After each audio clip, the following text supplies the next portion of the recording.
Right here is your temporalis. Here is your occipitofrontalis. Underneath this skin layer is your orbicularis oculus. You have your masseter, your orbicularis oris, and then you have your parotid gland, which is this white stuff here. You have your plastomus, which is the superficial layer here, and then right underneath that is the submandibular gland. You have your omohyoid, which makes this L here. Your sternohyoid, sternothyroid, which was cut accidentally in dissection. And you also have a piece of the sternothyroid right here. You have your thyrohyoid, which is this muscle here.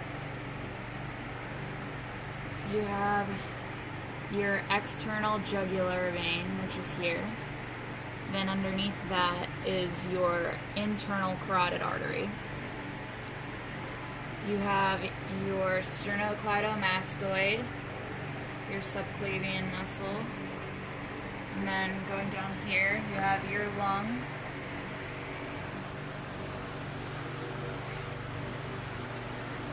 Here's the root of the lung. This is your left pulmonary artery and your two left pulmonary veins. Then you have your superior and your inferior lobe of the left lung. Then you've got your heart. Oh, actually, I'll just do it here. Right here is your aortic arch, which branches into your brachiocephalic trunk, your left carotid artery, and your left subclavian artery, which is very deep. Then, taking the heart out, you have your aorta, your superior vena cava, and your inferior vena cava. You have your left pulmonary veins and your right pulmonary veins. And then you have your right pulmonary artery and your left pulmonary artery. Then here is your left atrium. Here is your right atrium. And then we can look at the arteries and veins too. So coming off of the aorta, you have your left coronary artery, which is here, which goes into your circumflex branch, and it goes this way and comes down here. Then you have your anterior interventricular branch, which goes all the way down here. And then on the right side, it goes out from here. Here's your right coronary artery, which stems into your posterior interventricular branch.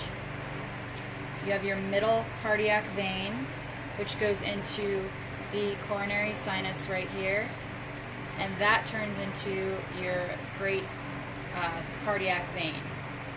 And that's all for the arteries there. And then opening up the heart,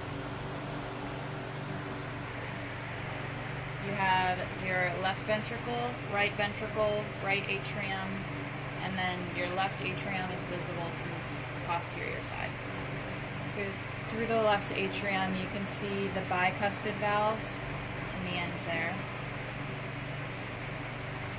And then you have your tricuspid valve going from the right atrium to the left atrium, or right ventricle. There are your pectinate muscles right here.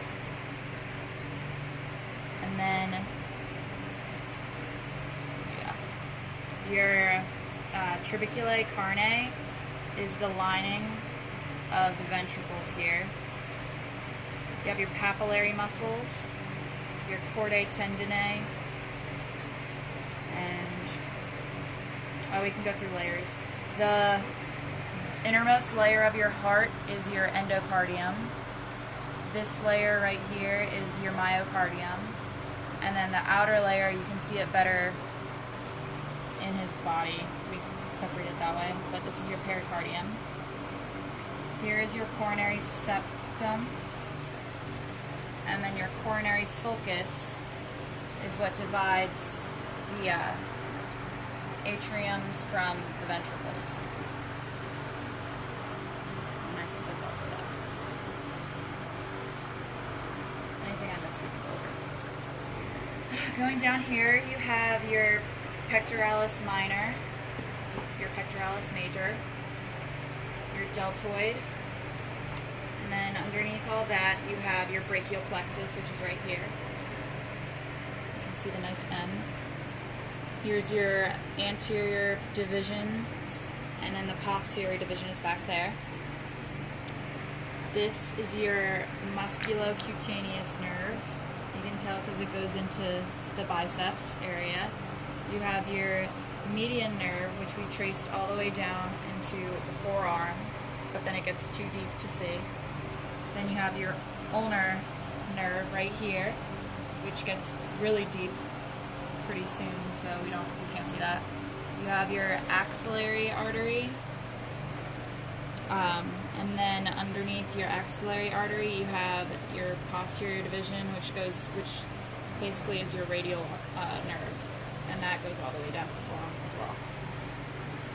Then looking at muscles of the arm, you have your coracobrachialis, your biceps, your is it long head mentioned? Short head. Short head and long head. You've got your brachialis. Sorry. That's all for here.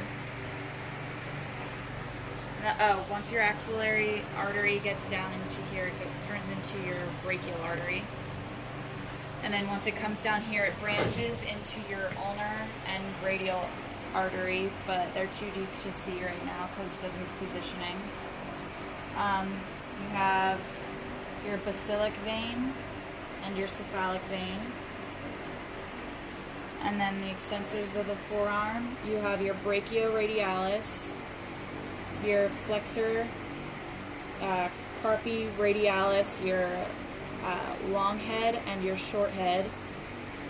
You have your abductor pollicis longus and your extensor pollicis brevis.